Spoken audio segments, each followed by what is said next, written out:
আসসালামু আলাইকুম। ষষ্ঠ শ্রেণীর প্রিয় শিক্ষার্থীরা, তোমাদের বিজ্ঞান বইয়ের প্রথম অধ্যায় বৈজ্ঞানিক প্রক্রিয়া ও পরিমাপ।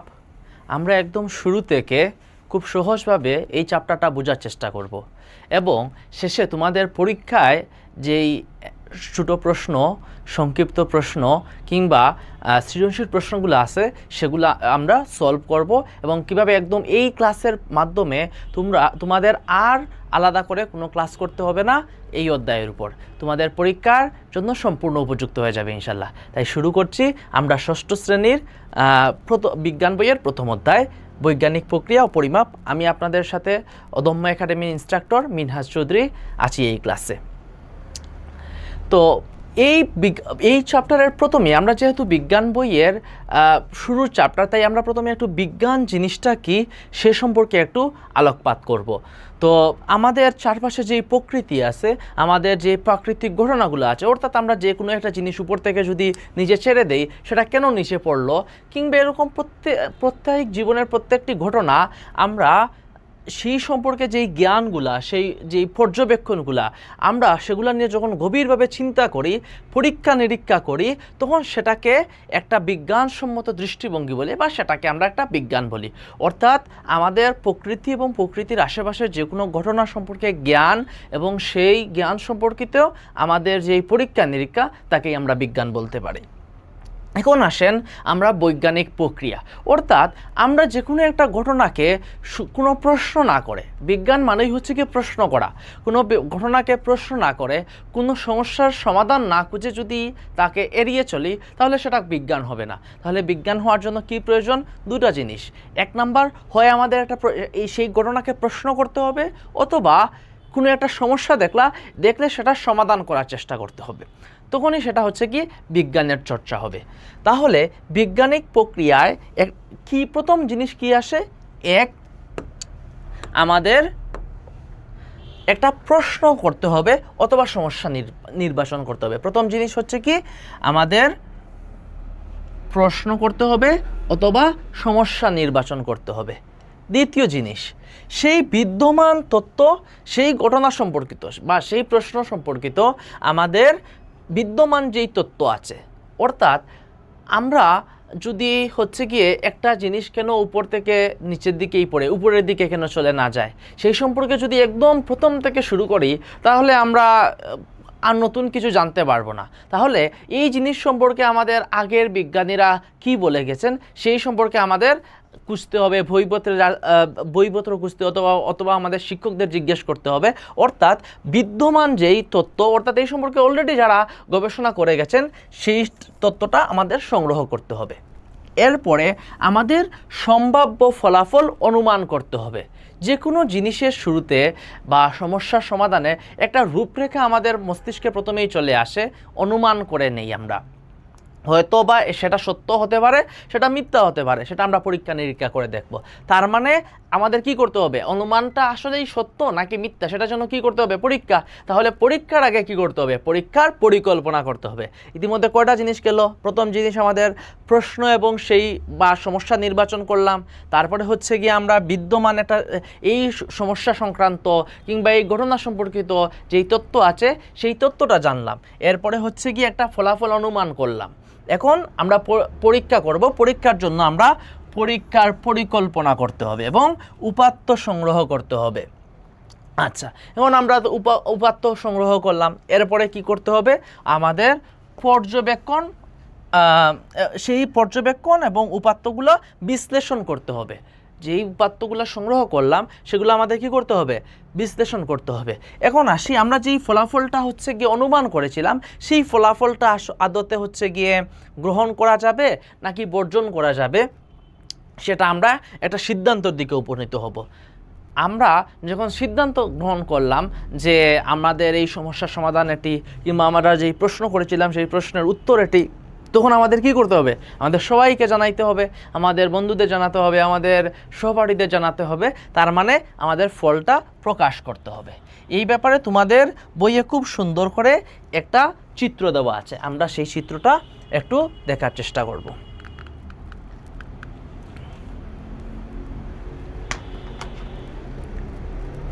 ঠিক আছে, তো চিত্রটার দিকে যদি একটু খেয়াল করো, দেখো আমরা এতক্ষণ যা আলোচনা করেছিলাম, প্রথমে একটা সমস্যা নির্বাচন করতে হবে বা প্রশ্ন নির্বাচন করতে হবে, এরপরে বিদ্যমান তথ্য সংগ্রহ করতে হবে, এরপরে সম্ভাব্য একটি ফলাফল অনুমান করতে হবে, এরপরে কি করতে হবে, সেই সংক্রান্ত আমাদের পর্যবেক্ষণের একটা পরিকল্পনা করতে হবে। যখন আমরা পরিকল্পনা করে ফেলবো তখন আমরা সেটি পর্যবেক্ষণ করব বা তথ্য বা উপাত্ত সংগ্রহ করব, ঠিক আছে।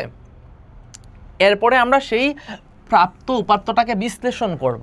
বিশ্লেষণ করার পরে আমরা একটা যেই ফলাফলটা পেলাম, আমরা প্রথমে যেটি অনুমান করেছিলাম সেটি আসলে সঠিক নাকি হচ্ছে গিয়ে গ্রহণ করা যাবে নাকি বর্জন করতে হবে, সেটা আমরা সিদ্ধান্ত গ্রহণ করব। এরপরে যেই সিদ্ধান্তটা গ্রহণ করলাম সেটা ফলাফল প্রকাশ করতে হবে। আশা করি তোমরা হচ্ছে গিয়ে একটা বৈজ্ঞানিক প্রক্রিয়া ধারণা করতে পেরেছো, কীভাবে একটা বৈজ্ঞানিক প্রক্রিয়া একদম শুরু থেকে জাস্ট একটা প্রশ্ন থেকে আমরা একটা সিদ্ধান্তে উপনীত হতে পারি। এখন আসেন আমরা হচ্ছে গিয়ে এই চ্যাপ্টারের সবচেয়ে গুরুত্বপূর্ণ যেই অংশটা, এই চ্যাপ্টারের মূলত দুইটা অংশ, একটা হচ্ছে বৈজ্ঞানিক প্রক্রিয়া, এরপরে আসে আমাদের পরিমাপ। পরিমাপ আমরা হচ্ছে গিয়ে এখন শুরু করব। তো যেখান থেকে সবচেয়ে বেশি প্রশ্ন আসে তোমাদের যে বৈজ্ঞানিক পরিমাপ কেন প্রয়োজন, কীভাবে আমরা হচ্ছে গিয়ে আমাদের দৈনন্দিন জীবনে কিভাবে পরিমাপ করি, সেগুলো নিয়ে আমরা আলোচনা করব। তো প্রথমে হচ্ছে গিয়ে কিভাবে হচ্ছে কেন আমাদের পরিমাপ করা প্রয়োজন। এই যে আমরা কলমটা দেখছি, এই কলমটা হচ্ছে গিয়ে কত সেন্টিমিটার হতে পারে, 10 সেন্টিমিটার। তো আমরা যদি একটা এই বোর্ডটার কথা চিন্তা করি তাহলে কতটুকু হবে, হয়তো বা 70 সেন্টিমিটার।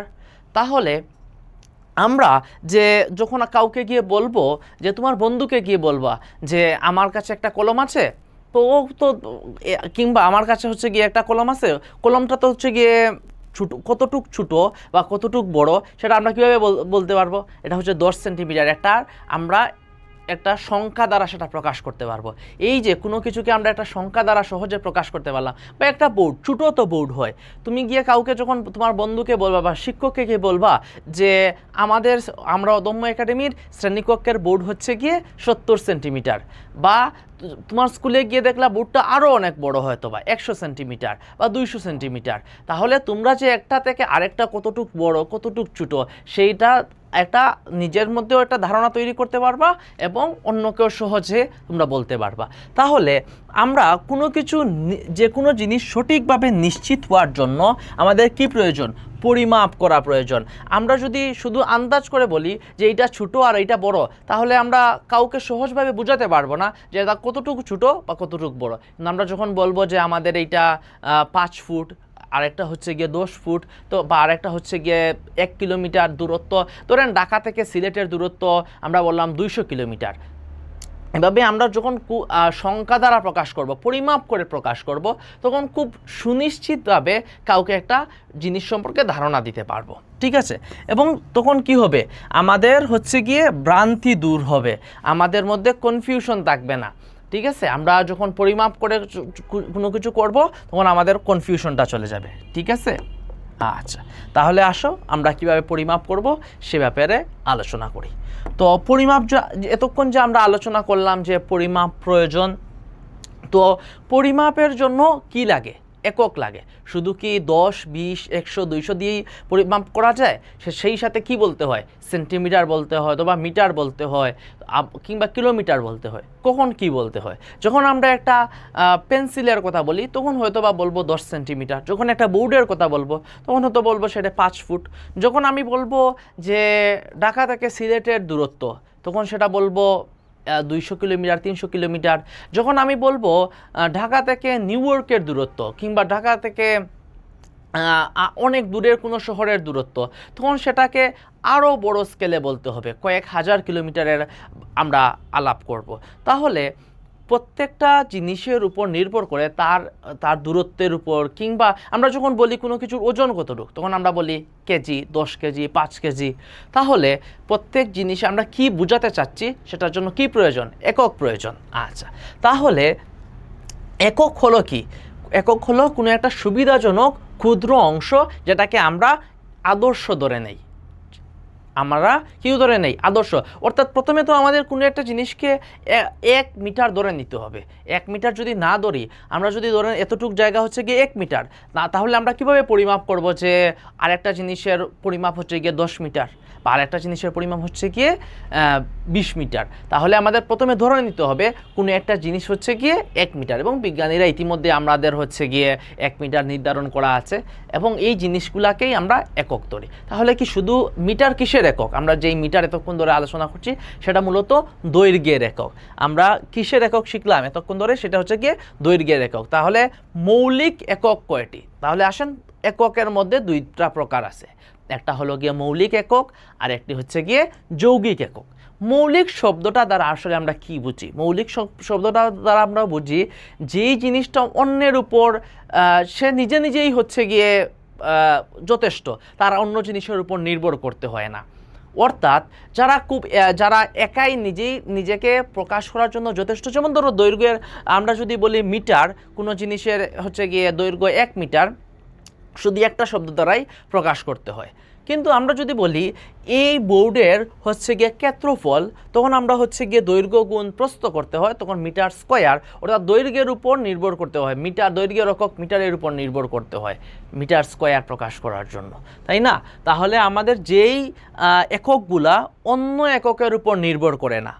এই ছোট্ট কথাটা পরীক্ষায় আসে, মৌলিক একক কাকে বলে, যৌগিক একক কাকে বলে। তাহলে আমাদের কি মুখস্থ করতে হবে? আমাদের মুখস্থ করতে হবে যে এককগুলা অন্য কোনো এককের উপর নির্ভর করে না, এবং যা দিয়ে সরাসরি পরিমাপ করা যায়। যা দিয়ে কি করা যায়? সরাসরি পরিমাপ করা যায়। মৌলিক একক কাকে বলে? মৌলিক একক হচ্ছে যে এককগুলা অন্য কোনো এককের উপর নির্ভর করে না এবং যেগুলা যা দিয়ে সরাসরি পরিমাপ করা যায়। তাহলে আসেন, মৌলিক একক মোট কয়টি? মৌলিক একক বর্তমানে মোট 60টি। মুখস্থ রাখতে হবে মৌলিক একক মোট কয়টি? মৌলিক একক হচ্ছে গিয়ে 60টি। তাহলে কি কি? দৈর্ঘ্যের একক মিটার। দৈর্ঘ্যের একক কি? মিটার। দৈর্ঘ্যের একক মিটার। এরপরে আসেন, আমাদের হচ্ছে গিয়ে বরের একক কি? কিলোগ্রাম। আমরা সংক্ষেপে কি বলি? কেজি বলি। আমরা বলি 3 কেজি ওজনের একটা মাছ, 5 কেজি ওজনের একটা বোতল। তারপরে হচ্ছে গিয়ে আমরা যেইগুলা ওজন, কোনো কিছুর ভর, মূলত আমরা সাধারণ দৈনন্দিন জীবনে হয়তো ওজন বলি, কিন্তু এটা মূলত ভর। আমরা ভরের এককগুলা বলি যে 5 কেজি, 10 কেজি। তাহলে ভরের একক কি? কিলোগ্রাম। আমরা সংক্ষেপে বলি কেজি। কিলোগ্রাম থেকে আমরা কি বলি? কেজি বলি। ঠিক আছে। এরপরে আসে সময়ের একক সেকেন্ড। সময়ের আরও অনেক একক আছে। আমরা বলি 5 ঘন্টা, 3 ঘন্টার পরীক্ষা, 2 ঘন্টার পরীক্ষা, ঘন্টা দ্বারা এক সময় প্রকাশ করি। আবার হচ্ছে গিয়ে আমি বলি 1 সেকেন্ডে চলে আসব, 2 মিনিটে চলে আসব, তাহলে মিনিটও সময়ের একক, সবগুলোই সময়ের একক। কিন্তু আমরা কিছু একককে এসআই একক বলি বা আন্তর্জাতিক। সারা বিশ্বের সবাই সেগুলাকে এই এককে পরিমাপ করে। আমরা তো সব জায়গায় মিনিট ব্যবহার করতে পারি না, সব জায়গায় ঘন্টা ব্যবহার করতে পারি না, সবগুলো দ্বারাই সময় প্রকাশ করা যায়। কিন্তু আমরা সেকেন্ডকে কি ধরবো? আন্তর্জাতিক মানে কি? সারা বিশ্বের সব দেশটা এটাকে একক হিসাবে মেনে নিয়েছে, সেজন্য আমরাও এগুলাকে মৌলিক একক হিসাবে ধরে নিব। আমরা এগুলা সম্পর্কে, এসআই একক সম্পর্কে আরও সামনে দেখব। ঠিক আছে। তো সময়ের একক কি? সময়ের মৌলিক একক যদি বলি সেকেন্ড। সময়ের একক সেকেন্ড। এখন পর্যন্ত কয়টা শিখছি? 3টা, এবং 3টার সাথে আমরা খুব ভালোভাবে পরিচিত।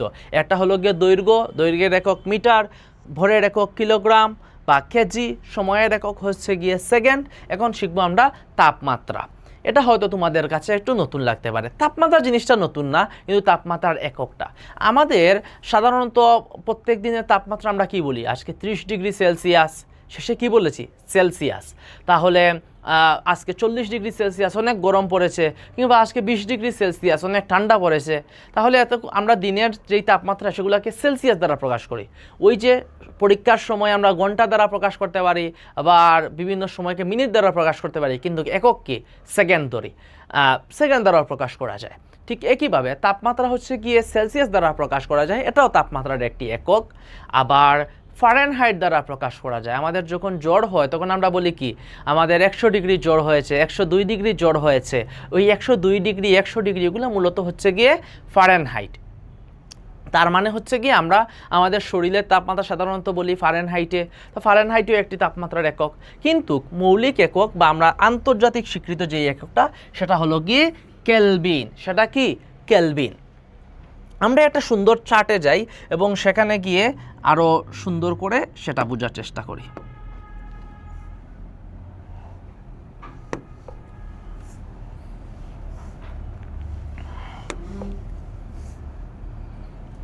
এই যে দেখো, আমরা একটা টেবিলের মধ্যে এই জিনিসগুলো বোঝার চেষ্টা করব। আমাদের দৈর্ঘ্যের একক কী ছিল? দৈর্ঘ্যের একক ছিল মিটার। দৈর্ঘ্যের একক ছিল মিটার। এবং আমরা কি দ্বারা?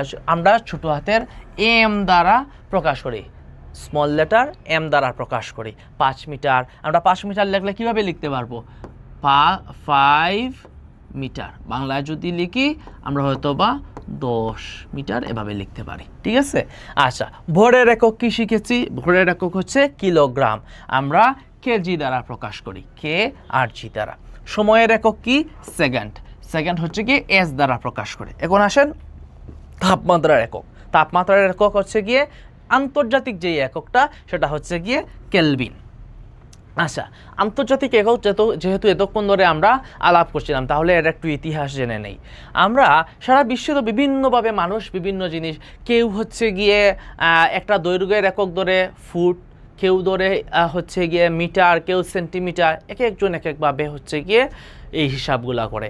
কিন্তু সারা বিশ্বে যখন একজনের সঙ্গে আরেকজনের যোগাযোগের প্রয়োজন হলো, বিশ্বায়ন শুরু হলো, বিশ্বের বিভিন্ন প্রান্তের মানুষ একজনের সাথে খুব বেশি যোগাযোগের প্রয়োজন হলো, ব্যবসা বাণিজ্যের প্রয়োজন হলো, তখন তারা হচ্ছে গিয়ে একটা একককে নির্দিষ্ট করার, সবাই যাতে সেটাকে হচ্ছে গিয়ে সহজে বুঝতে পারে, সেজন্য 1960 সালে, কত সালে?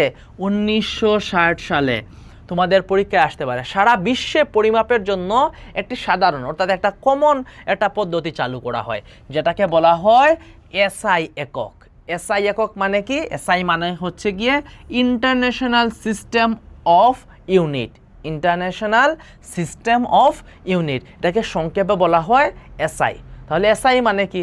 এসআই মানে হলো গিয়ে ইন্টারন্যাশনাল সিস্টেম অফ ইউনিট। এখানে ইন্টারন্যাশনালের আই যেটা একটু পরে চলে গেছে, আর সিস্টেমের এসটা আগে চলে আসছে। তাও আমরা কি শিখবো? এসআই এর অর্থ কি? এসআই হলো কি ইন্টারন্যাশনাল সিস্টেম অফ ইউনিট, অর্থাৎ সারা বিশ্বে যেটাকে একটা সাধারণ পদ্ধতি আমরা একক নেওয়ার জন্য। তাহলে আমরা তাপমাত্রার একক এসআই একক কি? তাপমাত্রার এসআই একক হচ্ছে গিয়ে কেলভিন। তাপমাত্রার এসআই একক হচ্ছে কেলভিন। এখন আসেন বিদ্যুৎ প্রবাহ। আচ্ছা, কেলভিনকে কিভাবে প্রকাশ করতে হয়? কেলভিনকে কে দ্বারা প্রকাশ করতে হয়। কেলভিনকে কে দ্বারা প্রকাশ করতে হয়। এখন আসেন বিদ্যুৎ প্রবাহ। আমাদের ঘরের মধ্যে দেখি, কিংবা আমাদের বিদ্যালয়ের মধ্যে এই যে লাইট, ফ্যান এগুলা আমাদের যে জ্বালাই বা চালাই, তখন আমাদের কি করতে হয়? এটা বিদ্যুতের কানেকশন। যখন বিদ্যুৎ চলে যায় তখন বাতি বন্ধ হয়ে যায়, ফ্যান বন্ধ হয়ে যায়। তার মানে এগুলা চলার জন্য কি প্রয়োজন? বিদ্যুতের প্রয়োজন, এবং বিদ্যুৎকে প্রবাহিত হতে হয়। আমরা যখন সুইচ টিপি সাথে সাথে বিদ্যুৎ লাইটে চলে আসে, ফ্যানের মধ্যে চলে আসে, তাহলে বিদ্যুৎকে একটা, এবং আমরা দেখি যে তার দ্বারা বিদ্যুৎ কানেক্ট করা আছে, একটার সাথে আরেকটা যুক্ত করা আছে, তার মানে তারের মধ্য দিয়ে বিদ্যুৎ প্রবাহিত হয়। এই যে বিদ্যুৎ যে প্রবাহিত হচ্ছে, সেই বিদ্যুৎ প্রবাহের একক হচ্ছে গিয়ে এম্পিয়ার। বিদ্যুৎ প্রবাহের একক কি? এম্পিয়ার। আমরা যে ছোটো ছোটো ব্যাটারি দেখি যে আমাদের বিভিন্ন খেলনার মধ্যে, রিমোটের মধ্যে, ঘড়ির মধ্যে, সেগুলোতে দেখবা 1.5, সেখানে হচ্ছে বিভিন্ন এম্পিয়ারের হচ্ছে গিয়ে ব্যাটারি থাকে। তার মানে এটা দিয়ে কতটুকু বিদ্যুৎ প্রবাহিত হবে সেটা লেখা আছে। আমাদের লাইটের মধ্যে থাকে এম্পিয়ার লেখা থাকে। তার মানে এম্পিয়ার হচ্ছে কিসের একক? বিদ্যুৎ প্রবাহের একক। আমার সাথে বলো, বিদ্যুৎ প্রবাহের একক কি? এম্পিয়ার। বিদ্যুৎ প্রবাহের একক হচ্ছে এম্পিয়ার। এম্পিয়ারকে আমাদের ক্যাপিটাল লেটার এ দ্বারা প্রকাশ করা হয়। ক্যাপিটাল লেটার এ দ্বারা এম্পিয়ার প্রকাশ করা হয়। এখন আসেন পদার্থের পরিমাপ। এগুলো একটু নতুন লাগছে তোমাদের কাছে হয়তো, কিন্তু তোমরা যখন এই যে বিজ্ঞান বই পড়তে থাকবে, তখন হচ্ছে কি আমরা এই জিনিসগুলো আরও বিস্তারিত জানবো। পদার্থের পরিমাপ, বিদ্যুতের প্রবাহ, এগুলো নিয়ে আরও অনেক কিছু জানবো ইনশাআল্লাহ। তাহলে আসেন পদার্থের পরিমাপ। পদার্থর পরিমাপ বলতে আমরা তো অনেক জিনিসের পরিমাপ করি 5 কেজি 10 কেজি করে, কিন্তু প্রত্যেকটা জিনিসই তোমরা জানো বাংলায় অনেক ছোটো হয়, আরও ছোটো হয়, গুঁড়া একদম ছোটো ছোটো গুঁড়া হয়ে যায়, তাকেও আরও বাংলা আরও ছোটো হয়। বিজ্ঞানীরা এত এত ছোটো করছেন যে অণুবীক্ষণ যন্ত্রেই দেখা যায় না। এই যে একটা তখন আমরা সেগুলোকে বলি অণু পরমাণু। তখন কি বলি? অণু পরমাণু। এই যে অণু পরমাণু পর্যায়ের প্রত্যেকটা পদার্থ আছে, সেই পদার্থের পরিমাণ কিভাবে নির্ণয় করতে হয়? পদার্থের পরিমাণ নির্ণয় করা হয় মূল দ্বারা। পদার্থের পরিমাণ নির্ণয় করা হয়, একক প্রকাশ করা হয় মূল দ্বারা। তাহলে পদার্থের পরিমাণ, এই শব্দটা খুব ভালো করে খেয়াল করো, এখান থেকে অনেক প্রশ্ন আসে। পদার্থের পরিমাণ, পদার্থের পরিমাণের একক কি? মূল। পদার্থের পরিমাণের একক কি? মূল। এটাকে আমরা শুধু MOL দ্বারা সংক্ষেপেও এই প্রতীক দ্বারা প্রকাশ করতে পারি। এখন আসেন দীপন তীব্রতা। দীপন তীব্রতা কি? দীপন হচ্ছে মূলত হচ্ছে কি, এটা এক ধরনের আলোর তীব্রতা। আমরা যে আলো পাই, সেই আলো কতটুক তীব্র, এই জিনিসটা হচ্ছে গিয়ে পরিমাপ করা হয় দীপন তীব্রতা দ্বারা। তাহলে আমরা আরও হয়তো এগুলা নিয়ে বিস্তারিত আরও বড় হয়ে পড়ব দীপন তীব্রতা নিয়ে। তাহলে এই দীপন তীব্রতার একক কি? দীপন তীব্রতার একক হচ্ছে গিয়ে ক্যান্ডেলা। দীপন তীব্রতার একক হচ্ছে ক্যান্ডেলা। ক্যান্ডেলাকে কি দ্বারা প্রকাশ করা হয়? সি এবং ডি দ্বারা প্রকাশ করা হয়। সি এবং ছোট স্মল লেটার সি এবং ডি দ্বারা প্রকাশ করা হয় ক্যান্ডেলা। ঠিক আছে, আশা করি আমরা এগুলা খুব সহজে বুঝতে পেরেছি। তাহলে আমরা একটু রিভাইজ করে নেই, কিসের একক কি? এসআই একক। আচ্ছা, প্রথমে হচ্ছে গিয়ে দৈর্ঘ্যের এসআই একক হচ্ছে গিয়ে মিটার। দৈর্ঘ্যের এসআই একক হচ্ছে মিটার। ভরের একক হচ্ছে কিলোগ্রাম বা কেজি। সময়ের একক হচ্ছে গিয়ে সেকেন্ড। তাপমাত্রার একক কেলভিন। আর বৈদ্যুতিক প্রবাহের একক হচ্ছে অ্যাম্পিয়ার। পদার্থের পরিমাপের একক হচ্ছে মূল। আর দীপন তীব্রতার একক হচ্ছে ক্যান্ডেলা। দীপন তীব্রতার একক কি? ক্যান্ডেলা। ঠিক আছে, আশা করি আমরা আরও একটু বইয়ের মধ্যে সেগুলো রিভাইজ করব, আমাদের ইনশাল্লাহ খুব সহজে সেগুলো মনে থাকবে। এখন আসেন আমরা হচ্ছে গিয়ে দৈর্ঘ্যের একক এবং সেগুলোর হচ্ছে গিয়ে সম্পর্কগুলো জানবো। তো দৈর্ঘ্যের আন্তর্জাতিক একক, আন্তর্জাতিক যখন একক বলবে, আন্তর্জাতিক মানে কি? এসআই এককে বোঝাচ্ছে, তখন কি বলবো? মিটার বলবো। কিন্তু সব কিছু কি মিটারে প্রকাশ করা যায়? আমি হয়তো বা আপনার ঘরের দৈর্ঘ্য কতটুকু, এইটুকু হচ্ছে গিয়ে মিটার দ্বারা প্রকাশ করা যায়। কিংবা আপনার বাসা থেকে আপনার বাসার গেট পর্যন্ত কতটুকু দূরত্ব, বাড়ি থেকে হচ্ছে গিয়ে উঠানের দূরত্ব কতটুকু, এতটুকু হয়তো মিটার দ্বারা প্রকাশ করা যায়। কিংবা আপনার টেবিলের দৈর্ঘ্যটা কতটুকু, সেটা মিটার দ্বারা প্রকাশ করা যায়। কিন্তু আমরা যদি বলি ঢাকা থেকে চট্টগ্রামের দূরত্ব, ঢাকা থেকে রাজশাহীর দূরত্ব, কিংবা অনেক দূরের একটা ধরেন হচ্ছে গিয়ে ভারতের দূরত্ব, কিংবা আমেরিকার দূরত্ব কতটুকু, সেটা কি আমরা মিটারে প্রকাশ করতে পারবো? মিটার তো খুব বেশি না, খুব ছোট একটা দৈর্ঘ্য। তখন আমাদের কিলোমিটারে প্রকাশ করতে হয়। তাহলে কত মিটারে 1 কিলোমিটার? আমরা এরকম 1000 যদি মিটার একসাথে করি, একসাথে বসাই, তখন সেটা 1 কিলোমিটার হয়। তাহলে কত মিটারে 1 কিলোমিটার হলো? 1000 মিটারে 1 কিলোমিটার। আমরা কিলোমিটারকে সংক্ষেপে কিমি দ্বারা প্রকাশ করি। তাহলে কিমি দ্বারা আমরা কি বুঝবো? কিলোমিটার বুঝবো। 1 কিলোমিটার সমান কতটুক? 1000 মিটার। 1 কিলোমিটার সমান 1000 মিটার। এখন আসেন, আমাদের তো মাঝে মধ্যে আরও ছোটো জিনিস পরিমাপ করতে হয়। যেমন ধরো এই পেন্সিলটাকে কি আমি মিটার দ্বারা প্রকাশ করতে? মিটার তো আরও বড়, সেই তুলনায় এই পেন্সিলটা তো বা এই কলমটা তো অনেক ছোটো। তখন আমরা কি দ্বারা প্রকাশ করতে হয়? সেন্টিমিটারে প্রকাশ করতে হয়। তাহলে আমরা এই মিটারটাকে এক মিটারকে যদি 100টা ভাগ করি, প্রত্যেকটা ছোটো ছোটো একটা ভাগকে আমরা বলবো 1 সেন্টিমিটার। 1 মিটারকে যদি 100টা ভাগ করি, তাহলে প্রত্যেকটা অংশ ছোটো ছোটো টুকরাকে বলবো 1 সেন্টিমিটার। তাহলে কয়টা এরকম ছোটো ছোটো অংশ নিয়ে 1 মিটার হবে? 100টা অংশ নিয়েই তো 1 মিটার হবে। তাহলে 100 সেন্টিমিটারে 1 মিটার। 100 সেন্টিমিটারে 1 মিটার। 1 মিটার সমান কত সেন্টিমিটার? 100 সেন্টিমিটার। এখন আসেন, আমাদের যখন হচ্ছে গিয়ে খুব ছোট হচ্ছে গিয়ে আমাদের কলমের যেই বল পেনটা আছে সেই বল পেনটা কি আমরা সেন্টিমিটারে পরিমাপ করতে পারবো না, সেটা তো অনেক ছোট, দেখাই যায় না চোখেই দেখতে অনেক কষ্ট হয়। তাহলে এই যে ছোট একটা জিনিস সেটাকে পরিমাপ করতে হলে আরও ছোট একটা একক প্রয়োজন, সেন্টিমিটার থেকেও ছোট। তাহলে আমরা সেন্টিমিটারের যেই ছোটো অংশটা ভাগ করলাম সেটাকে আরও ছোটো ছোটো করতে হবে, আরও 10টা টুকরা করলাম। 10 টুকরা করলে একটা অংশকে কি বলবো, 1 মিলিমিটার। 1 মিলিমিটার, তাহলে কত মিলিমিটারে 1 সেন্টিমিটার হবে? 10 মিলিমিটারে 1 সেন্টিমিটার হবে। 10 মিলিমিটারে 1 সেন্টিমিটার। 1 সেন্টিমিটার সমান কত মিলিমিটার? 10 মিলিমিটার। আমরা 3টা জিনিস শিখলাম। 1000টা মিটার নিয়ে 1 কিলোমিটার, 1000 মিটারে 1 কিলোমিটার। আবার 100 সেন্টিমিটার নিয়ে 1 মিটার, অর্থাৎ 1 মিটারকে আমরা 100টা ভাগ করেছিলাম, তার মানে সেটা সেই এক ভাগকে বলেছিলাম 1 সেন্টিমিটার। তাহলে 100টা সেন্টিমিটার, 100 সেন্টিমিটার নিয়ে কি হবে? 1 মিটার হবে। 1 মিটার সমান 100 সেন্টিমিটার। আবার 1 সেন্টিমিটারকে যখন আরও ছোটো করে ভাঙবো তখন আমরা আরও 10টা অংশে ভাগ করব, একটা অংশকে বলবো 1 মিলিমিটার। তাহলে 10 মিলিমিটারে হবে 1 সেন্টিমিটার। 1 সেন্টিমিটার সমান 10 মিলিমিটার বা 10টা মিলিমিটার নিয়ে 1টা সেন্টিমিটার। ঠিক আছে, আশা করি আপনারা এই সম্পর্কগুলা খুব সহজে বুঝতে পারছেন।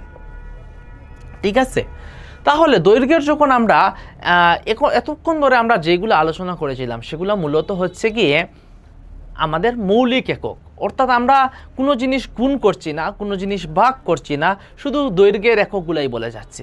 কিন্তু আমরা যদি বলি কোনো একটা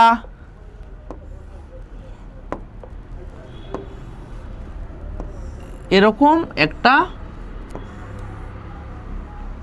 আয়তাকার জিনিস আছে, ঠিক আছে, আরো সুন্দর করে আঁকি। ঠিক আছে,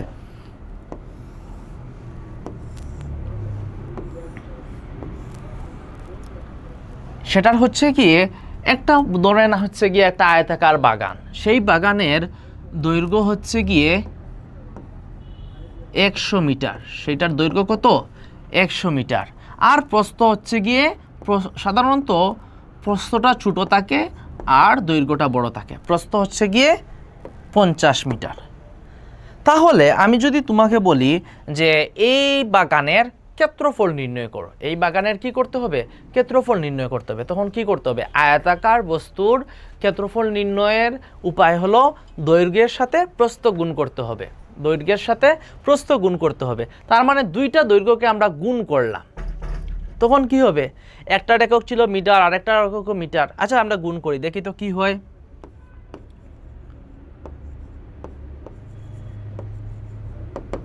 ক্ষেত্রফল দৈর্ঘ্য গুণ প্রস্থ। ঠিক আছে, তাহলে আমরা দৈর্ঘ্য হচ্ছে গিয়ে 100 মিটার গুণ প্রস্থ হচ্ছে গিয়ে 50 মিটার। মিটার আর মিটার গুণ হয়ে কি হয়ে জানো? আমরা গণিতে আরো সুন্দর করে এগুলা পড়বো। সেটা হচ্ছে গিয়ে মিটার স্কয়ার হয়ে যায়। মিটার আর মিটারে গুণ করে মিটার স্কয়ার হয়ে যায়, বা মিটার টু দি পাওয়ার 2। আমরা সেটাকে আরো সুন্দর করে বলি মিটার স্কয়ার। বা আমরা বাংলায় সেটাকে কি বলতে পারি? বাংলায় বলতে পারি বর্গ মিটার হয়ে যায়। বাংলায় বলতে পারি কি? বর্গ মিটার হয়ে যায়।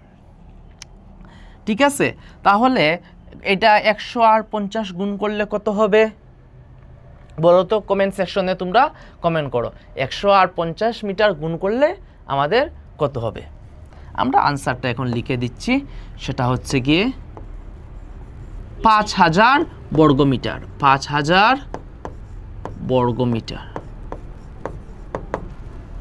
তার মানে ক্ষেত্রফল। আচ্ছা, আমাদের এতক্ষণের যে আলোচনাটা, এই যে ক্ষেত্রফল নির্ণয় করলাম, এটার মূল উদ্দেশ্য কি?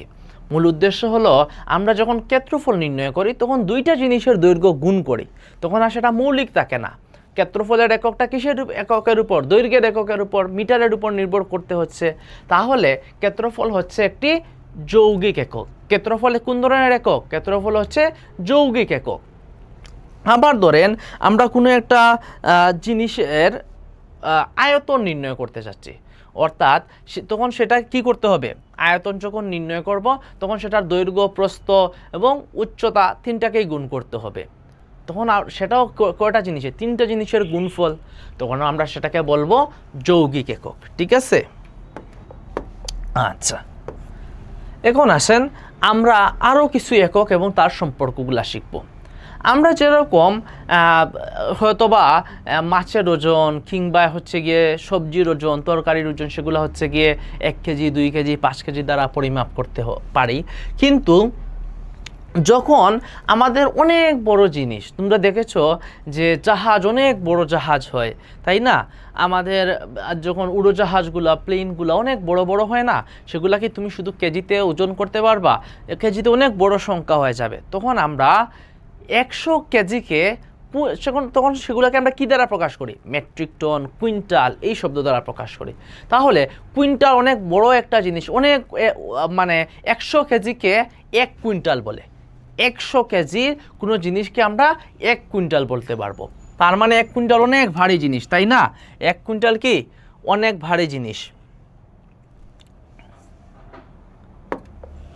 1 কুইন্টাল সমান কত? 1 কুইন্টাল সমান হচ্ছে গিয়ে 100 কিলোগ্রাম। 100 কিলোগ্রাম মানে 100 কেজি। 100 কেজিতে 1 কুইন্টাল হয়। তাহলে আরও বড় জিনিস, তখন সেটাকে আমরা কিভাবে প্রকাশ করব? মেট্রিক টনে প্রকাশ করব। আমরা বলি না প্রতি বছর বাংলাদেশে এত মেট্রিক টন ধান উৎপাদন হয়েছে, কারণ সারা বাংলাদেশে তো কত বেশি ধান উৎপাদন হয়। তখন কি শুধু কেজিতে বললে হবে? তখন আমরা বলি মেট্রিক টনে। তাহলে কত কুইন্টালে? 10 কুইন্টালে 1 মেট্রিক টন হয়। 10 কুইন্টালে কি হয়? 1 মেট্রিক টন হয়। তাহলে এখন আমাকে বলো তো, যদি 1 কুইন্টাল সমান 100 কেজি হয়, আবার 10 কুইন্টালে যদি 1 মেট্রিক টন হয়, তাহলে 1 মেট্রিক টন সমান কত কেজি হবে? 1 মেট্রিক টন সমান 10 কুইন্টাল, আর 1 কুইন্টাল সমান মানে 100 কেজি। তাহলে 10 গুণ 100 কত হবে? 1000 কেজি। তাহলে 1 মেট্রিক টন সমান আমরা 10 কুইন্টাল লিখতে পারি, আবার 1000 কেজিও লিখতে পারি বা কিলোগ্রাম লিখতে পারি। ঠিক আছে? এখন আসেন সময়ের একক। আমরা সময়ের একক কি কি পড়েছিলাম? সময়ের আন্তর্জাতিক একক হলো সেকেন্ড। ঠিক আছে? আন্তর্জাতিক যখন একক বলবে বা শুধু একক প্রশ্ন করবে বা এসআই একক বলবে, তখন আমরা সময়ের একক লিখব সেকেন্ড, ভরের একক লিখব কেজি, দৈর্ঘ্যের একক লিখব মিটার। ঠিক আছে? আচ্ছা, তাহলে সময়ের একক কি? আন্তর্জাতিক একক হচ্ছে সেকেন্ড। তাহলে 60 সেকেন্ডে কত? এটা আমরা সবাই জানি, 60 সেকেন্ডে হচ্ছে 1 মিনিট হয়, বা 1 মিনিট সমান 60 সেকেন্ড। আর 60 মিনিটে কি হয়? 1 ঘন্টা হয়। 60 মিনিটে 1 ঘন্টা।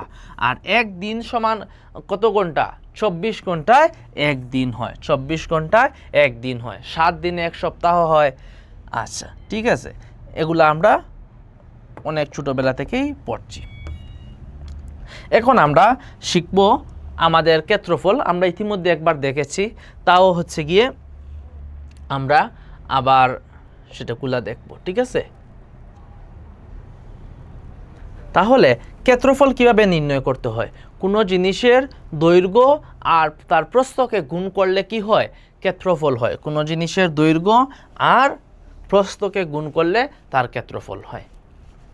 আচ্ছা, আমরা যখন কোনো একটা বক্স নেই, তখন কি শুধু, আচ্ছা, আমরা যখন একটা পৃষ্ঠা নেই, আমি তোমাদের দেখাই, তখন সেটা কি হয়? সেটা হচ্ছে গিয়ে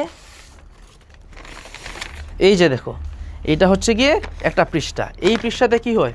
এই পৃষ্ঠাতে শুধু হচ্ছে গিয়ে দৈর্ঘ্য আছে আর প্রস্থ আছে। এটার কি কোনো উচ্চতা আছে? না, এটা আমরা দেখতেই পাচ্ছি না এটার কোনো উচ্চতা। তাহলে এটার কি আছে?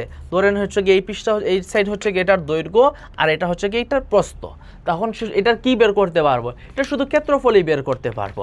এটা হচ্ছে গিয়ে, ধরেন এটার দৈর্ঘ্য ছিল হচ্ছে গিয়ে 1 মিটার বাই হচ্ছে গিয়ে 2 মিটার। 1 মিটার 2 মিটার হচ্ছে এটার দৈর্ঘ্য, 1 মিটার হচ্ছে কি এটার প্রস্থ। তাহলে 2 গুণ 1 অর্থাৎ 2 একে 2 বর্গ মিটার হচ্ছে সেটার ক্ষেত্রফল। ক্ষেত্রফলের এককটা সবসময় আমাদের লিখতে হবে। ক্ষেত্রফলের একক, যেহেতু আমাদের দুইটার দৈর্ঘ্যের একক হচ্ছে গিয়ে মিটার, প্রস্থের এককও মিটারে নিব, অথবা সেন্টিমিটারে দেওয়া থাকলে তো সেন্টিমিটার। কিন্তু যখন আমরা ক্ষেত্রফল নির্ণয় করব, তখন সেটা কি করতে হবে? তখন আমরা লিখব সেটা হচ্ছে গিয়ে বর্গ মিটার বা বর্গ সেন্টিমিটার। বর্গ মিটার বা বর্গ সেন্টিমিটার। ঠিক আছে? আচ্ছা, এখন আসেন আয়তন। আয়তন কিভাবে নির্ণয় করতে হয়? আমরা একটা এই যে বক্সটা তোমরা দেখতে পাচ্ছ, এই বক্সের কিন্তু দেখো এইদিকে হচ্ছে গিয়ে দৈর্ঘ্য আছে, এইদিকে হচ্ছে গিয়ে সেটার প্রস্থ আছে, আবার এইদিকে সেটার উচ্চতাও আছে, তাই না?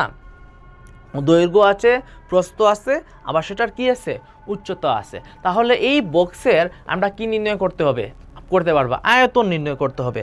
দৈর্ঘ্য, প্রস্থ আর উচ্চতা তিনটা যদি গুণ করি তখন কি হবে, আয়তন বের হবে।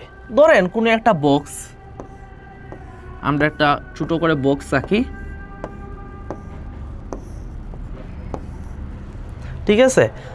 তোমরা যদি কেউ বক্স আঁকতে না পারো, আমি আজকে হচ্ছে গিয়ে তোমাদের একটু খুব সহজে আমরা কিভাবে বক্স আঁকতে হয় বা একটা আয়তাকার ঘনবস্তু আঁকতে হয় সেটা শিখবো। আমরা প্রথমে একটা আয়তক্ষেত্র আঁকবো, ঠিক আছে? আমি খুব সুন্দর চিত্র আঁকতে পারি না, তোমরা সুন্দর করে আঁকো, ঠিক আছে? তারপরে আর একটা সেইটার ঠিক কর্নারে একটা কোণায় নিয়ে আরেকটা আয়তক্ষেত্র আঁকলাম, ঠিক আছে? কয়টা আয়তক্ষেত্র হইলো, প্রথমে একটা আয়তক্ষেত্র আঁকলাম, তার কর্নারে গিয়ে আরেকটা আয়তক্ষেত্র নিয়ে আঁকলাম, ঠিক আছে?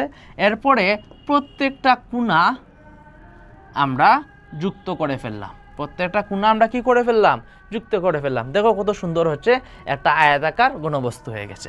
তাহলে এই আয়তাকার ঘনবস্তুর একটা দৈর্ঘ্য আছে, এইদিকে ধরলাম সেটার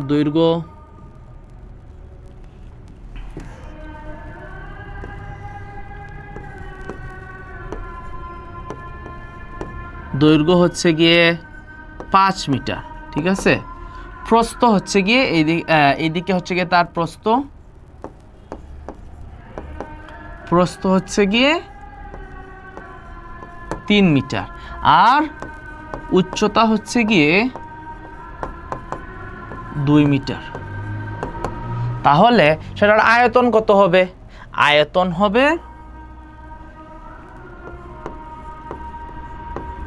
আয়তন আমরা দেখতেছি দৈর্ঘ্য গুণ প্রস্থ গুণ উচ্চতা, আয়তন হবে 5 গুণ 5 মিটার গুণ 3 মিটার গুণ 2 মিটার, ঠিক আছে? 5 গুণ 2 কত, 10 গুণ 3 হচ্ছে গিয়ে 30। তাহলে একক কি হবে, ক্ষেত্রফলের সময় লিখেছিলাম বর্গ মিটার, কেন? কারণ দুইটা জিনিস গুণ, 2 বার মিটার গুণ হয়েছিল, এখন 3 বার মিটার গুণ হচ্ছে, তাহলে সেটা কি হবে, সেটা হবে ঘন মিটার। এই জিনিসটার নাম কি, আয়তাকার ঘনবস্তু। তাহলে একক কি হবে, এটার একক হবে ঘন মিটার বা ঘন সেন্টিমিটার। যদি বাকি এগুলা হচ্ছে গিয়ে সেন্টিমিটারে দেওয়া থাকে তখন সেটা হচ্ছে এককটা আসবে ঘন সেন্টিমিটার, আর যদি মিটারে দেওয়া থাকে আসবে ঘন মিটার। যেহেতু এগুলা মিটারে ছিল সবগুলা, আমরা লিখব ঘন মিটার, ঠিক আছে? আয়তন কত আসলো আমাদের, 30 ঘন মিটার, 30 ঘন মিটার, ঠিক আছে? আশা করি তোমরা এখন ক্ষেত্রফল আর হচ্ছে গিয়ে উচ্চতা খুব সহজে নির্ণয় করতে পারবা। আসেন এখন আপনাদের একটা বইয়ের প্রশ্ন, আমাদের এই চ্যাপ্টার মোটামুটি আমরা পড়ে ফেলছি, এখন আমরা হচ্ছে গিয়ে এই চ্যাপ্টারের আরও কিছু প্রশ্ন শিখব এবং প্রশ্নগুলা সমাধান করার চেষ্টা করব, আর কি করব, আমরা এর মাধ্যমে এই চ্যাপ্টারটা পুরোপুরি শিখে ফেলবো ইনশাআল্লাহ, ঠিক আছে? তো প্রশ্নটা তোমাদের বইয়েই আছে, ফারহানের পড়ার ঘরের ক্ষেত্রফল হচ্ছে গিয়ে 40 বর্গমিটার, যার দৈর্ঘ্য হচ্ছে গিয়ে 10 মিটার, আর পড়ার টেবিলের দৈর্ঘ্য হচ্ছে গিয়ে 1 মিটার, ঠিক আছে? তার পড়ার ঘরের হচ্ছে গিয়ে তার সে যে ঘরটাতে থাকে সেই ঘরটার হচ্ছে গিয়ে ক্ষেত্রফল মানে কি, ঘরটার দৈর্ঘ্য আর প্রস্থকে গুণ করে পাইছে কত, পড়ার ঘরের ক্ষেত্রফল পাইছে 40 বর্গমিটার, ঠিক আছে? আর এই যে গড়ের শুধু দৈর্ঘ্যটা বলে দিছে, প্রস্থ বলে দেয় নাই, ক্ষেত্রফল বলছে আর কি বলছে, দৈর্ঘ্য বলে দিছে। আচ্ছা, আর তার পড়ার টেবিল আছে, সেই পড়ার টেবিলেরও দৈর্ঘ্য বলে দিছে, ঠিক আছে? আচ্ছা, দৈর্ঘ্য বলে দিছে, প্রস্থ বলে দিছে। আচ্ছা, এখন আসেন, এরপরে বললো ফারহানের মা সমাকৃতির আরেকটি টেবিল সেই ঘরে রাখলেন, ঠিক আছে? আচ্ছা, এখন আমাদের ক নাম্বার প্রশ্ন, তোমরা হয়তো বা প্রথম এখন হচ্ছে ক্লাস 6-এ উঠে প্রথম সৃজনশীল লিখবে, তাই আমরা সৃজনশীলের কিভাবে থাকে, সৃজনশীলের প্রথম প্রশ্নটা হচ্ছে গিয়ে 1 মার্কের থাকে, 2 নাম্বার প্রশ্নটা 2 মার্কের, 3 নাম্বার প্রশ্নটা হচ্ছে গিয়ে 3 মার্কের, আর 4 নাম্বার প্রশ্নটা হচ্ছে গিয়ে 4 মার্কের থাকে। তাহলে 1 মার্কের জন্য যদি আমরা 1 লাইনে আনসার করি তাও আমরা পূর্ণ 1 মার্কই পাবো ইনশাআল্লাহ। তাহলে আমরা 1 নং প্রশ্নের ক যেটা আছে ক থাকবে, ক হচ্ছে এসআই পদ্ধতি থেকে। আমরা এতক্ষণ এসআই পদ্ধতি শিখে আসছি। এসআই পদ্ধতির দৈর্ঘ্যের একক কি? তোমরা বলো তো, কমেন্ট সেকশনে লিখো এসআই এককের দৈর্ঘ্যের একক কি, দ্রুত লিখে ফেলো। আচ্ছা, আমরা শিখে আসছি আগের বোর্ডে দৈর্ঘ্যের এসআই পদ্ধতিতে দৈর্ঘ্যের একক হচ্ছে মিটার। আমরা সংক্ষেপে শুধু মিটার লিখ। আচ্ছা, তোমরা হচ্ছে গিয়ে পরীক্ষার হলে সুন্দর করে এরকম লিখবে, এসআই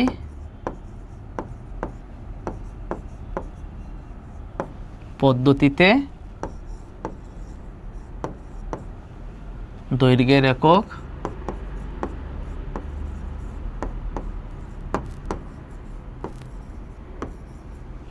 দৈর্ঘ্যের একক কি? মিটার।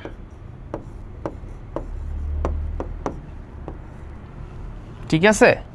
আচ্ছা, এখন আসি হচ্ছে গিয়ে খ নাম্বার প্রশ্ন। খ নাম্বার প্রশ্ন কি বলছে? পরিমাপ প্রয়োজন হয় কেন? আমরা চ্যাপ্টারের প্রথমেই পড়ে আসছি, কোনো জিনিস সম্পর্কে সুনিশ্চিত ধারণা করার জন্য কি প্রয়োজন? পরিমাপ। আচ্ছা, 2 মার্কের জন্য কি শুধু 1 লাইন লিখলে হবে? সাথে তো কি বলে দিছে, ব্যাখ্যা করো। তাহলে আমরা কি করতে হবে? আমাদের ব্যাখ্যা করে লিখতে হবে। ক নাম্বার প্রশ্নের আমরা মুছে ফেলি, খ নাম্বারটা আমরা ছোটো করে এখানে লিখব। তোমরা যদি খ এর জন্য অর্থাৎ 2 মার্কের জন্য যদি 2 লাইনও লিখো বা 3 লাইনে একটু ব্যাখ্যা করে লিখে আসতে পারো বা মূল জিনিসটা লিখতে পারো, তাহলে তোমরা পূর্ণ মার্কস পাবে ইনশাল্লাহ। তাহলে পরিমাপের প্রয়োজন কেন? আমাদের কোনো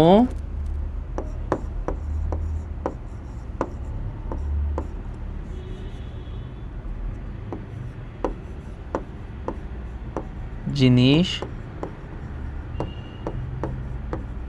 সম্পর্কে সুনিশ্চিত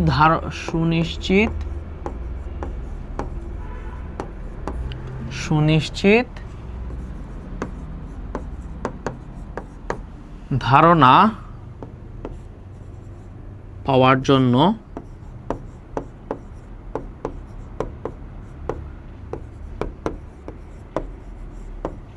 কি প্রয়োজন? সুনিশ্চিত ধারণা পাওয়ার জন্য পরিমাপ করার প্রয়োজন। পরিমাপ করার প্রয়োজন। ঠিক আছে, তোমরা আরো লিখবা আমাদের এটা সঠিকভাবে পরিমাপ করলে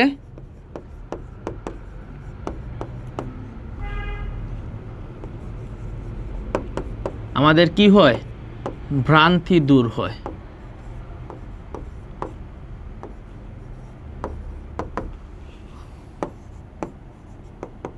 ঠিক আছে, তাহলে আশা করি তোমরা কিভাবে খ মার্কের আনসার করতে হয় সেটা ধরতে পেরেছো। আচ্ছা, এখন আসেন আমাদের তৃতীয় যেই প্রশ্ন, সেটা হচ্ছে খুবই গুরুত্বপূর্ণ।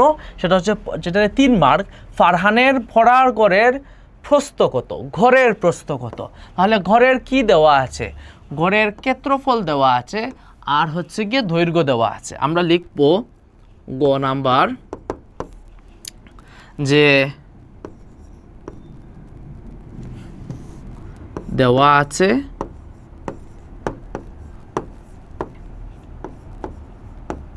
কি দেওয়া আছে? দেওয়া আছে ঘরের ক্ষেত্রফল, ঘরের ক্ষেত্রফল কত দেওয়া? 40 বর্গমিটার। ক্ষেত্রফলের একক কি? বর্গমিটার। ঠিক আছে। আচ্ছা, আর কি দেওয়া আছে? গড়ের দৈর্ঘ্য দেওয়া আছে। আচ্ছা, গড়ের দৈর্ঘ্য কত? গড়ের দৈর্ঘ্য হচ্ছে গিয়ে 10 মিটার। আচ্ছা, এখন আমাদের কি নির্ণয় করতে হবে? আমাদের নির্ণয় করতে হবে ঘরের প্রস্থ। আমরা কি জানি? ক্ষেত্রফল সমান দৈর্ঘ্য গুণ প্রস্থ। ঠিক আছে, তাহলে আমরা এই পাশে যেহেতু প্রস্থটা হচ্ছে গিয়ে গুণ আকারে আছে, আমরা এই দৈর্ঘ্য আর প্রস্থ গুণ আকারে আছে, আমরা এই দৈর্ঘ্যটাকে যদি, যেহেতু আমরা দৈর্ঘ্য জানি, সেই দৈর্ঘ্যটাকে যদি আমরা ক্ষেত্রফল দ্বারা ভাগ করি, আমরা দৈর্ঘ্যটাকে যদি এই পাশে এনে ভাগ করি, অর্থাৎ ক্ষেত্রফলকে দৈর্ঘ্য দ্বারা ভাগ করব, ক্ষেত্রফলকে কি দ্বারা ভাগ করব, দৈর্ঘ্য দ্বারা ভাগ করব, তখন আমরা কি পেয়ে যাব, প্রস্থ পেয়ে যাব। সুতরাং প্রস্থ সমান উপরে হচ্ছে গিয়ে ক্ষেত্রফল আর নিচে হচ্ছে গিয়ে দৈর্ঘ্য। ঠিক আছে, উপরে হচ্ছে গিয়ে ক্ষেত্রফল আর নিচে হচ্ছে গিয়ে দৈর্ঘ্য। ক্ষেত্রফল কত, 40 বর্গমিটার ছিল, আর দৈর্ঘ্য কত ছিল, 10 মিটার ছিল। তাহলে 40কে 10 দ্বারা ভাগ করলে কত হয়, 4 হয়, 4 10 40। তাহলে প্রস্থ কত ছিল, 4 মিটার। প্রস্থের একক কি, মিটার। সুতরাং উত্তর হলো ফারহানের পড়ার ঘরের প্রস্থ হচ্ছে গিয়ে 4 মিটার। ফারহানের পড়ার ঘরের প্রস্থ কি, 4 মিটার। তাহলে আমরা আজকে একটা কি জিনিস শিখলাম, যে যদি আমাদের ক্ষেত্রফল দেওয়া থাকে আর দৈর্ঘ্য দেওয়া থাকে, তখন আমরা প্রস্থ বের করার জন্য ক্ষেত্রফলকে দৈর্ঘ্য দ্বারা ভাগ করব, তখন আমরা প্রস্থ পেয়ে যাব। আবার যদি আমাদের প্রস্থ দেওয়া থাকে আর ক্ষেত্রফল দেওয়া থাকে, তখন আমরা ক্ষেত্রফলকে প্রস্থ দ্বারা ভাগ করব, তখন আমরা দৈর্ঘ্য পেয়ে যাব। আর যদি দৈর্ঘ্য আর প্রস্থ দেওয়া থাকে, তখন দুইটাই গুণ করব, তখন আমরা ক্ষেত্রফল পেয়ে যাব। তো আশা করি তোমরা বুঝতে পারছো। তো ঘ নাম্বার প্রশ্নের উত্তর কি, ঘ নাম্বার প্রশ্ন হচ্ছে গিয়ে ফারহানের পড়ার ঘরে ফাঁকা জায়গার সম্ভাব্যতা যাচাই করো, সম্ভাব্যতা যাচাই করো।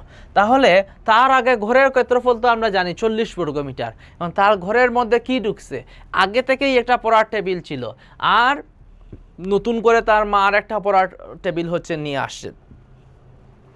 তাহলে আমরা দুইটা পড়ার টেবিলের যেই ক্ষেত্রফল, সেই ক্ষেত্রফলটা আমরা যোগ করব, যোগ করে দেখব সেটা কি তার ঘরের হচ্ছে গিয়ে মূল যে জায়গা সেটা সমান নাকি কম। যদি কম হয় তাহলে তো আমরা বুঝবো আরও জায়গা ফাঁকা আছে, তাই না? তাহলে আমাদের প্রথমে পড়ার টেবিলের দৈর্ঘ্য নির্ণয় করতে হবে। আচ্ছা, সবগুলো দেখো বর্গমিটারে, শুধু একটা প্রস্থ হচ্ছে গিয়ে সেন্টিমিটারে দেওয়া আছে।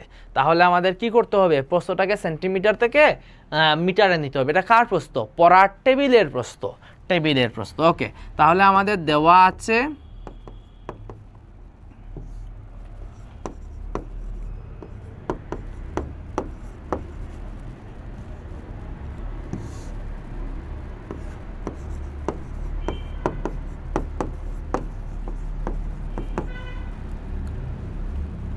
টেবিলের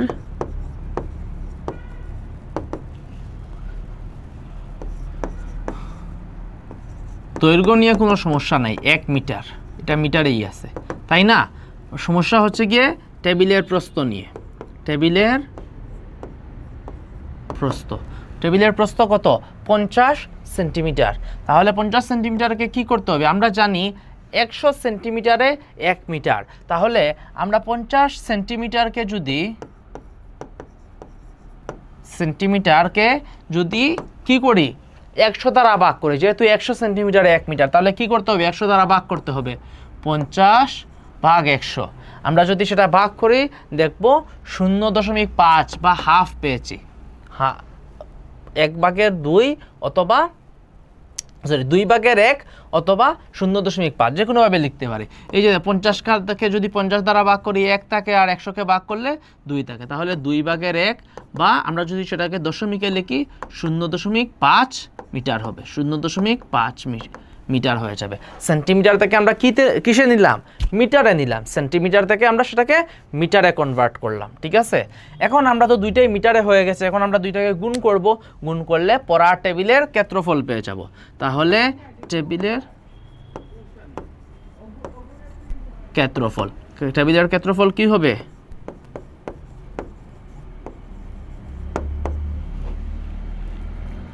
দৈর্ঘ্য গুণ প্রস্থ। দৈর্ঘ্য কত, 1, আর প্রস্থ হচ্ছে 0.5। তাহলে মূল এককটা হবে বর্গমিটার। 0.5-এর সাথে হচ্ছে কি 1 গুণ করলে 0.5 5ই হবে, 0.5 বর্গমিটার। ঠিক আছে, তাহলে এরকম মোট টেবিল কত, মোট জায়গা জুড়বে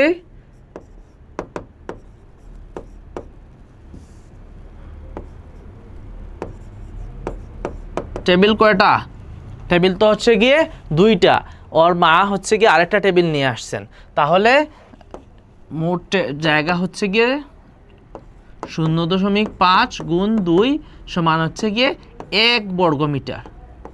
টেবিল মোট কতটুকু জায়গা জুড়বে, মাত্র 1 বর্গমিটার জায়গা জুড়বে, তাই না? আর পড়ার ঘরের স্থান মোট ক্ষেত্রফল কত ছিল, 40 বর্গমিটার। তাহলে 40 বর্গমিটার থেকে মাত্র 1 বর্গমিটার জায়গা যদি 2টা টেবিল রাখা হয়, তাহলে আমাদের সেই জায়গাটা হচ্ছে গিয়ে বাকি পুরো জায়গায় কি থাকবে, ফাঁকা থাকবে। তাহলে তার গড়ে ফাঁকা জায়গা থাকার অবশ্যই ফাঁকা জায়গা আছে, তাই সম্ভাবনা হচ্ছে গিয়ে অনেক বেশি। ঠিক আছে, তাই আশা করি আমরা এই ম্যাথটা হচ্ছে গিয়ে ক্ষেত্রফল সংক্রান্ত এই ম্যাথটা আপনারা বুঝতে পারছেন। আমরা এতক্ষণ হচ্ছে গিয়ে ক্ষেত্রফলের অঙ্কগুলো দেখেছি, এখন আমরা আয়তনের অঙ্কগুলো দেখব। আচ্ছা, আয়তনের আন্তর্জাতিক একক কি? আয়তনের আন্তর্জাতিক পদ্ধতিতে একক হচ্ছে গিয়ে ঘনমিটার। আমরা দেখেছি 3টা জিনিস গুণফল করতে হয়, এটা একটা যৌগিক একক, অর্থাৎ দৈর্ঘ্য, প্রস্থ এবং হচ্ছে গিয়ে উচ্চতা। তাহলে 3টা জিনিসের গুণফল ঘনমিটার। ঠিক আছে, যদি ঘন সেন্টিমিটার থাকে তাহলে গুণ করে ঘন সেন্টিমিটার হবে হয়তো, বাট আন্তর্জাতিক একক হচ্ছে গিয়ে ঘনমিটার। আন্তর্জাতিক একক কি, ঘনমিটার।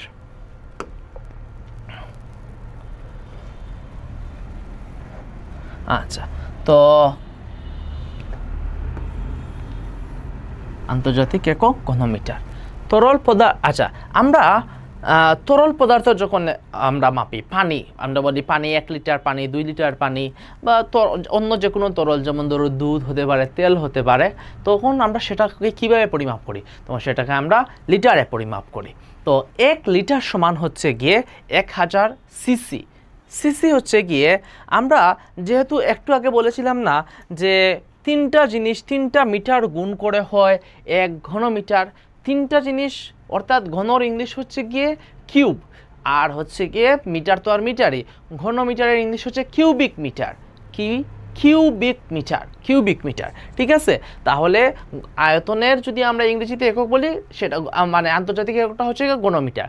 কিন্তু 3টা জিনিসের যখন দৈর্ঘ্য, প্রস্থ এবং উচ্চতা 3টেই যখন সেন্টিমিটারে থাকবে, তখন সব 3টেই গুণ করলে কি হবে, ঘন সেন্টিমিটার। ইংরেজিতে কি বলবো, কিউবিক সেন্টিমিটার। Cubic centimetre. আচ্ছা, তাহলে কিউবিক সেন্টিমিটার, কিউবিকের সি আর হচ্ছে গিয়ে সেন্টিমিটারের সি, এই দুইটা নিলে কি হয়, সিসি। এই দুইটা কিউবিক সেন্টিমিটারের সি আর সি নিলে হয় কিউবিক সেন্টিমিটার। ঠিক আছে, আচ্ছা, তাহলে 1000 সেন্টিমিটারে 1 লিটার। আচ্ছা, কিন্তু সিসির সাথে আরেকটা জিনিসের খুব সম্পর্ক আছে, সেটা হচ্ছে গিয়ে 1 ঘন সেন্টিমিটার বা 1 সিসি, আমরা সেটা হচ্ছে কি 1 মিলিলিটারের সমান। 1 মিলিলিটারের সমান 1 সিসি বা 1 সিসি। 1 সিসি মানে কি, ঘন সেন্টিমিটার। 1 ঘন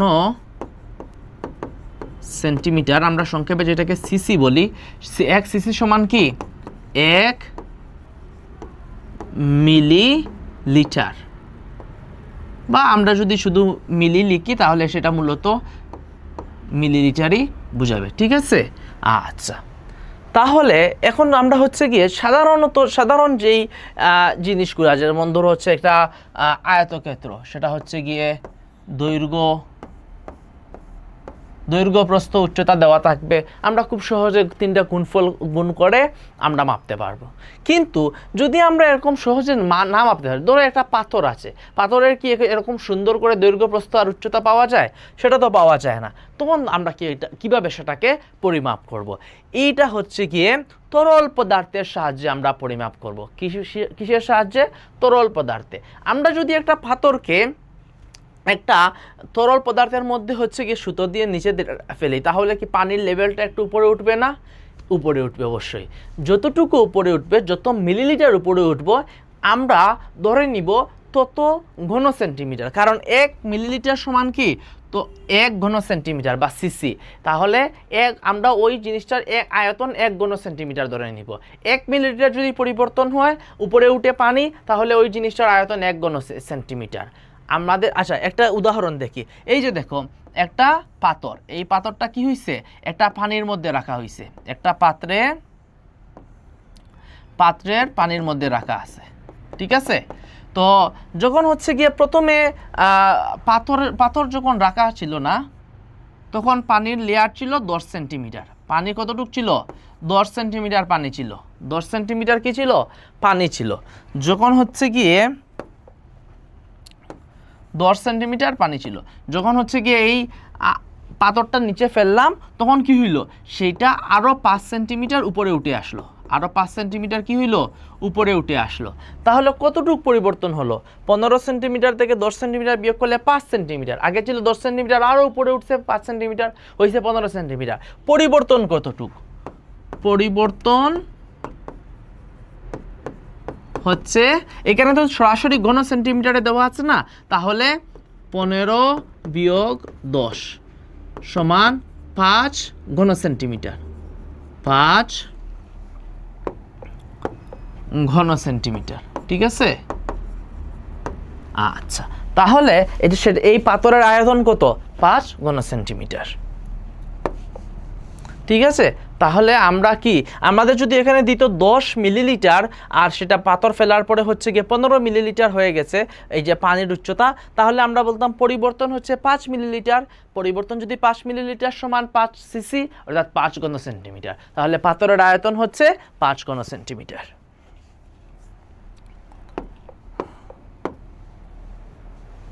আচ্ছা, এখন আসেন আমরা একটা আয়তনের একটা অঙ্ক করি। প্রথম প্রশ্ন হচ্ছে আয়তনের এসআই একক কি? আমরা একটু আগে পড়েছি, এসআই মানে হচ্ছে আন্তর্জাতিক একক। আয়তনের এসআই একক হচ্ছে ঘন মিটার। ঘন মিটার, আয়তনের এসআই একক হচ্ছে ঘনমিটার, ঠিক আছে। আয়তন একককে যৌগিক একক বলা হয় কেন? আমরা জানি আয়তন যৌগিক একক, প্রথমে লিখবা যৌগিক একক কাকে বলে? যে একক অন্য এককগুলোর উপর নির্ভর করে তাকে যৌগিক একক বলা হয়। যেমন অথবা আর নিচে লিখবেন যে 2 বা ততোধিক রাশির গুণ করে যেই রাশিটি পাওয়া যায়, তাকে যেই এককটি পাওয়া যায় তাকে বলা হয় যৌগিক একক। তাহলে যখন আয়তনের একক আমরা নির্ণয় করি, তখন আমরা কিসের একক গুণ করি? দৈর্ঘ্য, প্রস্থ ও উচ্চতা, 3টির একক গুণ করি। সেজন্য হচ্ছে 3টি এককের উচ্চতার এককের গুণফল, ঠিক আছে। সেজন্য এটাকে যৌগিক একক বলা হয়। আশা করি আপনারা বুঝতে পারছেন যে একক 2 বা ততোধিক এককের গুণফল, 2 বা ততোধিক একক গুণ করে যে একক পাওয়া যায় তাকে যৌগিক একক বলা হয়। আচ্ছা, এখন আসেন চিত্রের ইটটির আয়তন নির্ণয় করো। চিত্রের ইটের কি নির্ণয় করতে হবে? আয়তন। তো এখানে আয়তনের জন্য আয়তনের সূত্র কি? আমরা এখানে ছোট করে অঙ্কটা করে ফেলি। আয়তনের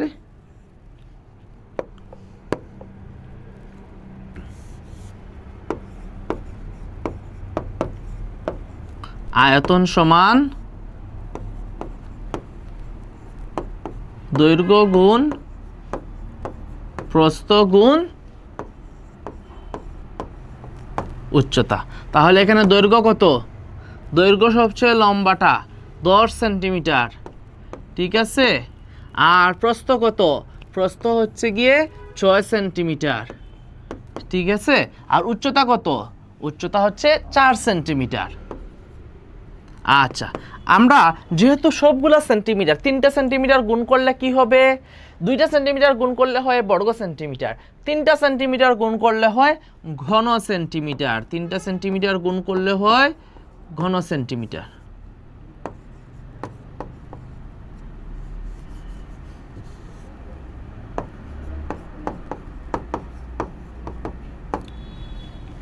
তাহলে 6 গুণ 10 কত? 6 × 10 = 60 আচ্ছা, আর চার 4 কত? তোমরা বলো তো কমেন্টে, 4 কত? 240। আর একক কি? ঘন সেন্টিমিটার। একক হচ্ছে গিয়ে ঘন সেন্টিমিটার। ঠিক আছে? আচ্ছা, আমরা বুঝতে পারছি আয়তন হচ্ছে দৈর্ঘ্য দেওয়া আছে, প্রস্থ দেওয়া আছে, আর উচ্চতা দেওয়া আছে। 3টা গুণ করলে যেটা আসে সেটা হচ্ছে গিয়ে তোমাদের ঘন সেন্টিমিটার। ঠিক আছে? তত ঘন সেন্টিমিটার। আচ্ছা, চিত্রে উল্লেখিত ইটটির আয়তন মিটার স্কেলের সাহায্য ছাড়া অন্য কোনো পদ্ধতিতে নির্ণয় করা সম্ভব কিনা আলোচনা করো। তোমরা বলো তো কিভাবে, আর আমরা আয়তন কিভাবে, একটা হচ্ছে গিয়ে দৈর্ঘ্য আমরা মিটার স্কেল দ্বারা গুনলাম যে এটা কত সেন্টিমিটার বা কত মিটার, এই যে প্রথম পদ্ধতিতে।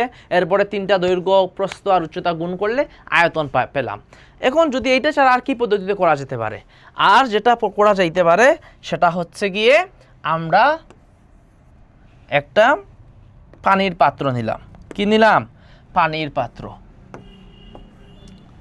সেই পানির পাত্রতে একটা নির্দিষ্ট পরিমাণে পানি নিব। ধরেন আমরা 10 সেন্টিমিটার বা 100 পানি যেহেতু নিতেছি, এটা কত?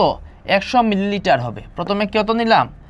100 ml। আমরা দেখো বোতলে 100 ml লেখা থাকে, তো 250 ml লেখা থাকে, 500 ml লেখা থাকে। ml মানে মিলিলিটার। তাহলে আমরা 100 মিলিলিটার পানি নিলাম। আচ্ছা, 1 মিলিলিটার সমান কত কিউবিক সেন্টিমিটার বা ঘন সেন্টিমিটার? 1 ঘন সেন্টিমিটার। তাহলে 100 মিলিলিটার মানে আমরা লিখতে পারি 100 সিসি। 100 সিসি পানি নিলাম, 100 সিসি পানি নিলাম।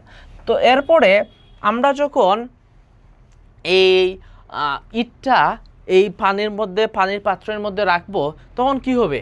এই পানিটা তো উপরে চলে আসবে। তো উপরে যদি পানি চলে আসে তখন কি হবে?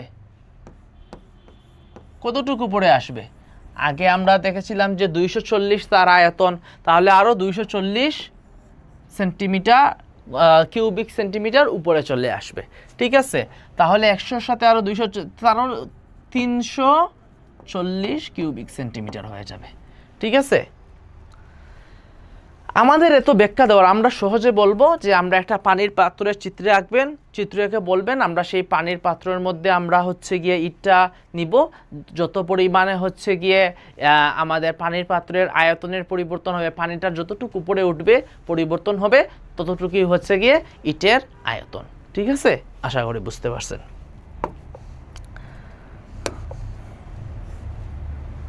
এখন আসেন আমরা আরেকটা প্রশ্ন সমাধান করি।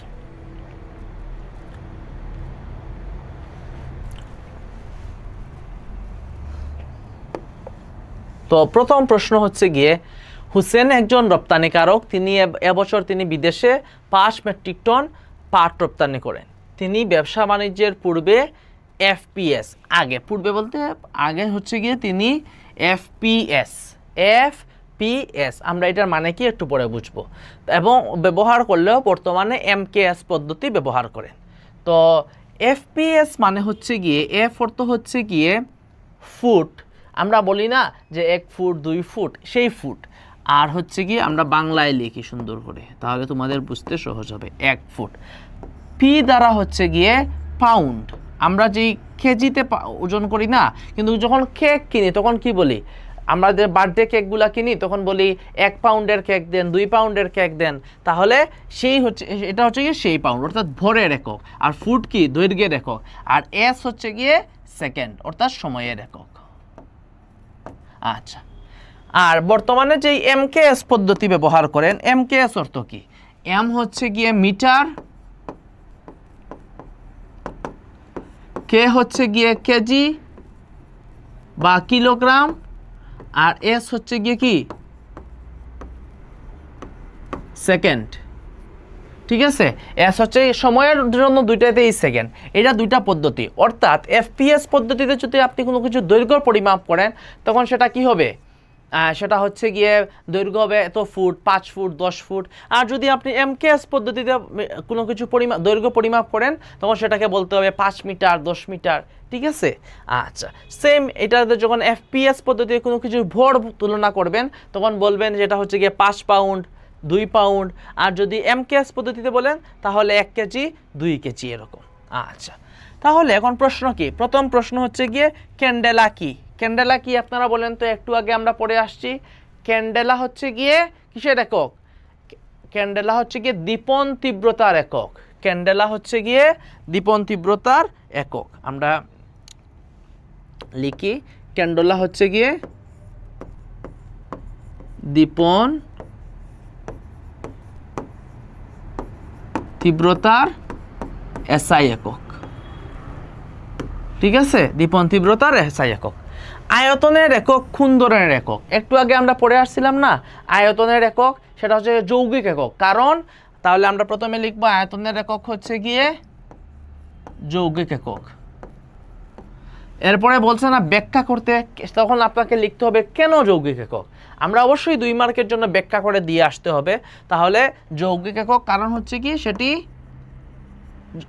আয়তন কিভাবে নির্ণয় করতে হয়? দৈর্ঘ্য গুণ প্রস্থ গুণ উচ্চতা, একাধিক রাশির গুণফল, একাধিক এককের গুণফল হচ্ছে গিয়ে আয়তনের একক। তো আয়তনের একক আন্তর্জাতিক একক হচ্ছে ঘনমিটার, আমরা সেটাও লিখে দিয়ে আসবো এবং বলবো যে যেহেতু এটা একাধিক এককের উপর নির্ভর করছে তাই সেটা হচ্ছে গিয়ে যৌগিক একক। আচ্ছা, এখন আসেন হুসেন সরকার এবছর কত কিলোগ্রাম পাট রপ্তানি করেন তা নির্ণয় করো। কত কিলোগ্রাম? প্রশ্নটা খুব ভালো করে পড়বে, কত কিলোগ্রাম। আচ্ছা দেখেন তো কি লিখে আছে প্রশ্নে। প্রশ্নে তিনি এবছর 5 মেট্রিক টন, 5 মেট্রিক টন। আমরা কি পড়ে আসছিলাম? আমরা জানি গ নাম্বার প্রশ্ন,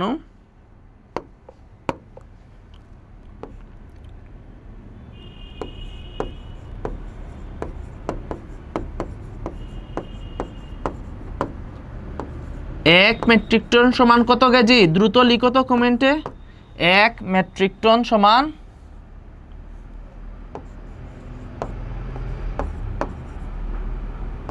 1000 কেজি। 1 মেট্রিক টন সমান কত? 1000 কেজি।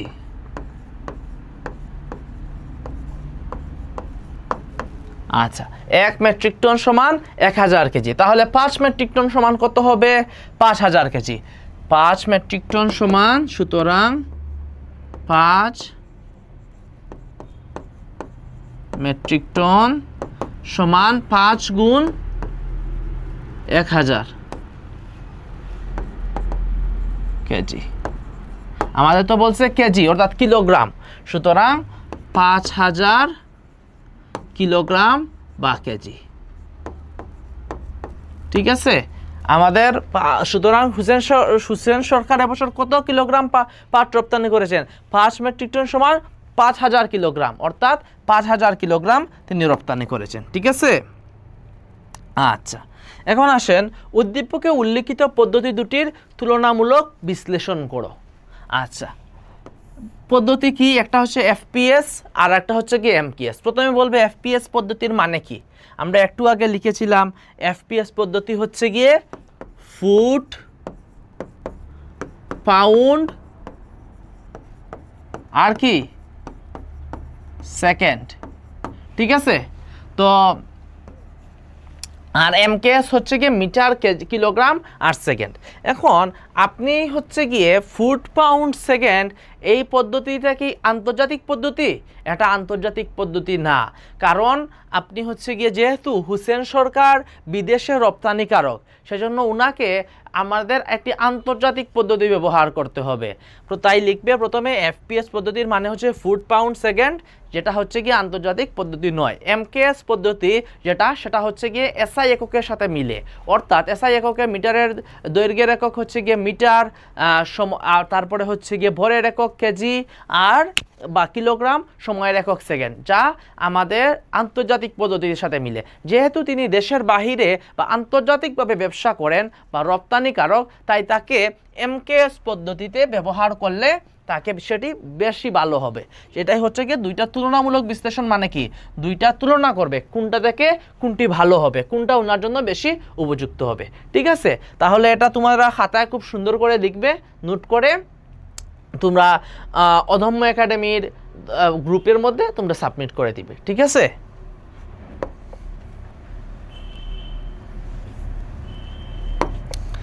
আচ্ছা, তাহলে আমরা লাস্ট একটা প্রশ্ন দেখব, এটাই হচ্ছে কি আজকে আমাদের এই চ্যাপ্টারের শেষ প্রশ্ন। আমরা এর মধ্যে সংক্ষিপ্ত যেগুলো প্রশ্ন আছে 2 মার্ক 1 মার্ক, তাছাড়া হচ্ছে গিয়ে সৃজনশীল অঙ্ক, যত ধরনের অঙ্ক আছে আমরা মোটামুটি সব ধরনের অঙ্ক সলভ করার চেষ্টা করছি। আব্দুল্লাহ পড়ার টেবিলে প্রস্থ কত? প্রস্থ হচ্ছে 60 সেন্টিমিটার, ক্ষেত্রফল হচ্ছে 6240 বর্গ সেন্টিমিটার। আর টেবিলের উপর ধরো এটা হচ্ছে গিয়ে একটা টেবিল, টেবিলের উপরিভাগের মধ্যে এরকম বই সাজানো আছে, অনেকগুলা বই সাজানো আছে, ঠিক আছে। তো প্রশ্ন করছে বইয়ের এখানে দৈর্ঘ্য আর প্রস্থ দেওয়া আছে, 26 সেন্টিমিটার দৈর্ঘ্য আর 20 সেন্টিমিটার হচ্ছে গিয়ে প্রস্থ, ঠিক আছে। তাহলে প্রথম প্রশ্ন হচ্ছে গিয়ে আব্দুল্লাহর পড়ার টেবিলের দৈর্ঘ্য, টেবিলের আমাদের দৈর্ঘ্য নির্ণয় করতে হবে। কি কি দেওয়া আছে? দেওয়া আছে, আমরা 1 নম্বর প্রশ্ন সলভ করি। দেওয়া আছে ক্ষেত্রফল, দেওয়া আছে টেবিলের ক্ষেত্রফল,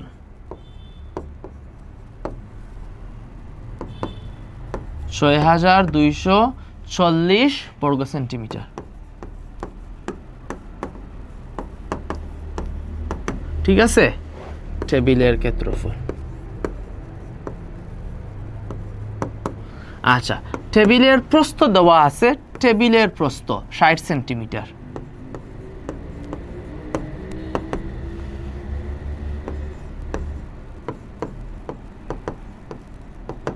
ঠিক আছে। আচ্ছা, তাহলে আমরা যদি ক্ষেত্রফলকে প্রস্থ দ্বারা ভাগ করি তাহলে কি পাবো? দৈর্ঘ্য পাবো। আমরা জানি ক্ষেত্রফল ইজিক্যাল টু দৈর্ঘ্য গুণ প্রস্থ, তাহলে দৈর্ঘ্য ইজিক্যাল টু কি? ক্ষেত্রফল ভাগ প্রস্থ, দৈর্ঘ্য সমান ক্ষেত্রফল। সবসময় ক্ষেত্রফলকে ভাগ করতে হয় দৈর্ঘ্য অথবা প্রস্থ দিয়ে, তাহলে আমরা দৈর্ঘ্য বা প্রস্থ পাবো। আচ্ছা, এখন যেহেতু আমরা দৈর্ঘ্য বের করব তাহলে আমরা প্রস্থ দ্বারা ভাগ করব, ঠিক আছে। আচ্ছা, দৈর্ঘ্য কত ছিল? 6240, আর আমাদের প্রস্থ হচ্ছে গিয়ে 60।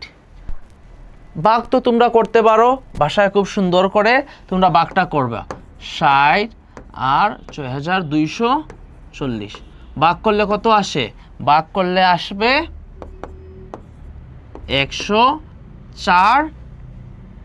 কি এটা ছিল? উপরেরটা ছিল বর্গ সেন্টিমিটার, আর আমরা সেন্টিমিটার দ্বারা প্রস্থকে সেন্টিমিটার দ্বারা ভাগ করছি, তাহলে প্রস্থ যেহেতু সেন্টিমিটারে ছিল দৈর্ঘ্য কি হবে? সেন্টিমিটারে হবে, ঠিক আছে। দৈর্ঘ্য কি হবে? সেন্টিমিটার হবে। তাহলে দৈর্ঘ্য কত হইল? 104 সেন্টিমিটার, ঠিক আছে। আচ্ছা, এখন আমরা হচ্ছে গিয়ে 2 নম্বর অঙ্কটা করব। আব্দুল্লাহর টেবিলে সমাকৃতির আর কতটি বই পাশাপাশি রাখতে পারবে? আর কতটি বই, ঠিক আছে। একটা বই তো অলরেডি আছে টেবিলের উপরে, আর কতটা বই পাশাপাশি রাখতে পারবে? গাণিতিকভাবে বিশ্লেষণ করতে হবে আমাদের, ঠিক আছে। তো আগে তাহলে একটা টেবিলের উপরে কয়টা বই, এইটা হচ্ছে টেবিলের ক্ষেত্রফল যতই হোক। তো এই ক্ষেত্রফলের উপরে আমাদের কি বের করতে হবে? বইয়ের ক্ষেত্রফলগুলা বের করতে হবে। তখন আমরা সবগুলা বইয়ের ক্ষেত্রফল যোগ করে দেখব, সেটা হচ্ছে গিয়ে টেবিলের ক্ষেত্রফলের মধ্যে কয়টা হচ্ছে গিয়ে পুরোটা কি জুড়ে ফেলবে নাকি হচ্ছে, আমরা যেহেতু কতটা বই বের করব তাহলে আমরা হচ্ছে গিয়ে টেবিলের ক্ষেত্রফলকে বইয়ের ক্ষেত্রফল দ্বারা ভাগ করব, তখন আমরা বের করতে পারবো মোট কতটা হচ্ছে গিয়ে বই জায়গা হবে। আচ্ছা, তাহলে আমাদের উদ্দেশ্য কি? আমাদের তো অলরেডি টেবিলের ক্ষেত্রফল দেওয়াই আছে, টেবিলের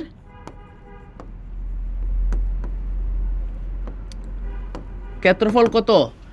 প্রশ্নই দেওয়া আছে 6240 বর্গ সেন্টিমিটার, ঠিক আছে। আচ্ছা, আর আমাদের কি বের করতে হবে? শুধু বইয়ের ক্ষেত্রফলটা বের করতে হবে। তাহলে বইয়ের ক্ষেত্রফল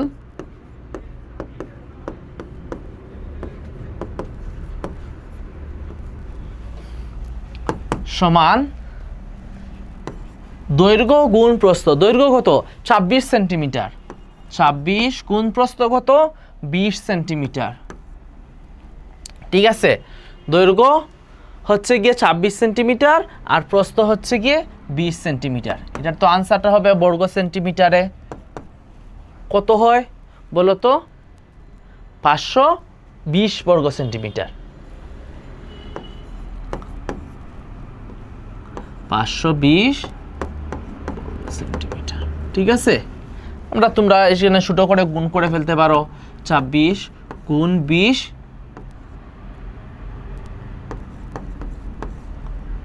ঠিক আছে, তোমরা চাইলে ছোটো করে গুণ করে ফেলো। ঠিক আছে, আর হচ্ছে গিয়ে এখন আমরা কি করব, আমরা বইয়ের ক্ষেত্রফল পেলাম আর হচ্ছে টেবিলের ক্ষেত্রফল পেলাম। এখন আমরা হচ্ছে গিয়ে টেবিলের ক্ষেত্রফলকে ভাগ করব বইয়ের ক্ষেত্রফল দ্বারা। তোমরা প্রত্যেকটা গুণভাগই চাইলে ক্যালকুলেটর দিয়ে, তোমাদের স্কুলে যদি ক্যালকুলেটর অ্যালাউ করে তাহলে ক্যালকুলেটর দিয়ে সহজে করে ফেলতে পারো, অথবা তোমাদের সাইডে রাফ করে তোমরা করে ফেলতে পারো গুণভাগগুলো। ঠিক আছে, আচ্ছা, তাহলে এখন আমরা কতটা বই জায়গা হবে সেটা বের করব। আমরা তাহলে বই হবে, বই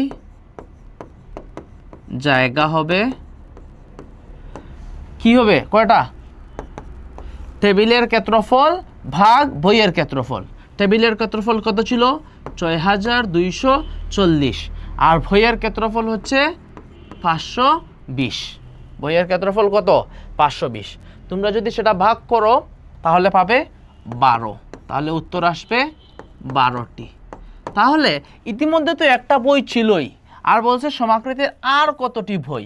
তাহলে আগে ছিল একটি, টোটাল জায়গা হবে 12টি। টোটাল জায়গা হবে কতটি, 12টি। তাহলে আগে ছিল একটি, আর এখন আরও জায়গা হবে কতটি, আরও জায়গা হবে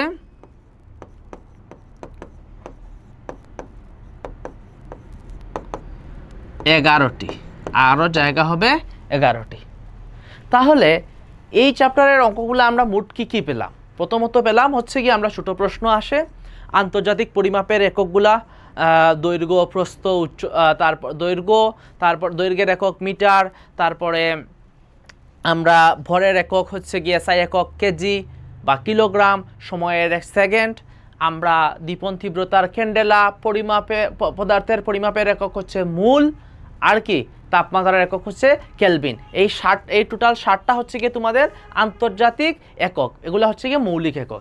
এরপরে আমরা দুইটা যৌগিক একক দেখলাম, একটা হচ্ছে ক্ষেত্রফল আর একটা হচ্ছে গিয়ে আয়তন। ক্ষেত্রফল বের করে দৈর্ঘ্য আর প্রস্থকে গুণ করে, আর আয়তন বের করে দৈর্ঘ্য গুণ প্রস্থ গুণ উচ্চতা, 3টা গুণ করে। ঠিক আছে, এগুলোর বিভিন্ন প্রকার আমরা ব্যবহার দেখলাম, বিভিন্ন ধরনের কমপ্লেক্স, আমরা কঠিন ম্যাথ। এখন এই ম্যাথগুলো তো আর কঠিন না, তোমরা এগুলো বুঝে গেছো। যদি ধরো ক্ষেত্রফল দিয়ে দিছে আর প্রস্থ দিয়ে দিছে, বলছে দৈর্ঘ্য বের করতে, কি করবা, ক্ষেত্রফলকে প্রস্থ দ্বারা ভাগ করবা, দৈর্ঘ্য বের হয়ে যাবে, তাই না? তাহলে আমরা হচ্ছে গিয়ে প্রায় এই চ্যাপ্টারে যত ধরনের ম্যাথ আসতে পারে মোটামুটি আমরা সব ধরনের ম্যাথগুলাই তোমাদের বুঝিয়ে দেওয়ার চেষ্টা করছি। তাই খুব ভালো করে চ্যাপ্টারটা তোমাদের বইটা হচ্ছে গিয়ে রিভিশন দিবে, আর যেই ম্যাথগুলা ভাইয়া করাইছি সেগুলা বাসায় নিজে করার চেষ্টা করবে। ঠিক আছে, তাহলে আজ এ পর্যন্তই, সবাইকে ধন্যবাদ, আসসালামু আলাইকুম।